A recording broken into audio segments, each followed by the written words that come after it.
Digital മാർക്കറ്റർമാരെ നീപ്പിച്ചിട്ടുണ്ട്. നിങ്ങളുണ്ടോ digital മാർക്കറ്റർമാർ? കാരണം ഓനാണല്ലോ ഈ lead കൊണ്ടുവരുന്നത്. ഓനിപ്പോ ഒന്ന് കടന്നുറങ്ങണം. ഓന് പെണ്ണുങ്ങളെ കൂടെ മൂന്നാർക്ക് ടൂർ പോകണം. ഓന് ഈ സാധനം തിരിഞ്ഞു നോക്കാതെ ഓറ്റ പോക്കാം. അപ്പൊ ലീഡ് വരൂല. ലീഡ് വന്നില്ല നമ്മൾ വിളിച്ചു. നമുക്ക് ഡിജിറ്റൽ മാർക്കറ്റിംഗ് അറിയില്ലല്ലോ. അപ്പൊ പറയും അതെ മെറ്റയില് ഡിങ്കോൾഫിയോ ഓഫ് ഷിങ്കോൾഫിയോ എന്നുള്ളൊരു ബഗ് വന്നിട്ടുണ്ട്. അതാണ് പ്രശ്നം. അത് 2 ദിവസം എടുക്കുന്നതാണ് മെറ്റോ പറഞ്ഞത്. സാർ 2 ദിവസം ഉണ്ടാക്കി. മെറ്റയിൽ ഒരു ഡിങ്കോൾഫിയോ വന്നിട്ടില്ല. അവന്റെ പ്രശ്നം എന്താ? മുതലാളിക്ക് വിവരമില്ല എന്നുള്ളത് വളരെ വ്യക്തമായിട്ട് അറിയുന്ന ഡിജിറ്റൽ മാർക്കറ്റിംഗുകാരൻ. മുതലാളിക്ക് വിവരമില്ല. കാരണം എന്താ? മുതലാളിക്ക് ഡിജിറ്റൽ മാർക്കറ്റിംഗ് അറിയില്ല. അതിനെന്താ സൊല്യൂഷൻ? ഒരൊറ്റ സൊല്യൂഷനേ ഉള്ളൂ. മുതലാളി ഡിജിറ്റൽ മാർക്കറ്റിംഗ് പഠിക്കാത്ത സൊല്യൂഷൻ മാത്രമേ ഉള്ളൂ.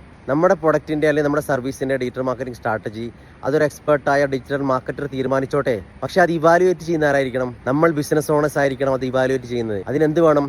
ബേസിക് ആയിട്ടുള്ള സ്ട്രാറ്റജി എന്താണെന്ന് പഠിച്ചിരിക്കണം. ഡിജിറ്റൽ മാർക്കറ്റിംഗിൽ എന്ത് വർക്കൗട്ട് ആകും, എന്ത് വർക്കൗട്ട് ആകില്ല, ലീഡ് ജനറേഷൻ ഉണ്ടാക്കാനുള്ള ഡിജിറ്റൽ മാർക്കറ്റിംഗ് ഡിഫറെൻറ്റ് സ്ട്രാറ്റജികൾ എന്താണ്, ഏത് ബെസ്റ്റ് സ്ട്രാറ്റജിയാണ്, ഏത് ഡിജിറ്റൽ മാർക്കറ്റിംഗ് ചാനലാണ് എൻ്റെ ബിസിനസ്സിന് ബെസ്റ്റ് ഇനി തുടങ്ങിയ വളരെ ബേസിക് ആയിട്ടുള്ള അത്യാവശ്യ കാര്യങ്ങൾ മനസ്സിലാക്കാൻ ഒരു ബിസിനസ് ഓണേഴ്സ് ആയ നിങ്ങൾ ഡിജിറ്റൽ മാർക്കറ്റിംഗ് ചെയ്യണമെന്നോ അതിന് പിന്നാലെ പോകണമെന്ന് ഞാൻ പറയില്ല. ഇൻഹൗസ് ആയാലും അല്ലെങ്കിൽ ഔട്ട്സോഴ്സ് ചെയ്ത് ഏജന്റ് ചെയ്യുന്ന ഡിജിറ്റൽ മാർക്കറ്റിംഗ് ഇവാലുവേറ്റ് ചെയ്യാൻ ഒരു ബിസിനസ് ഓണറായ നമുക്ക് പറ്റണം. അതിനുള്ള സൊല്യൂഷൻ ഞാൻ തരുന്നുണ്ട്. സൊല്യൂഷൻ എന്താണെന്ന് അറിയണ്ടേ? Comment solution. I will connect with you to discuss further. ഇനിയൊരു സ്റ്റാഫും ഇനിയൊരു ഡിജിറ്റൽ മാർക്കറ്ററും നിങ്ങളെ പറ്റിച്ചുകൂടാ.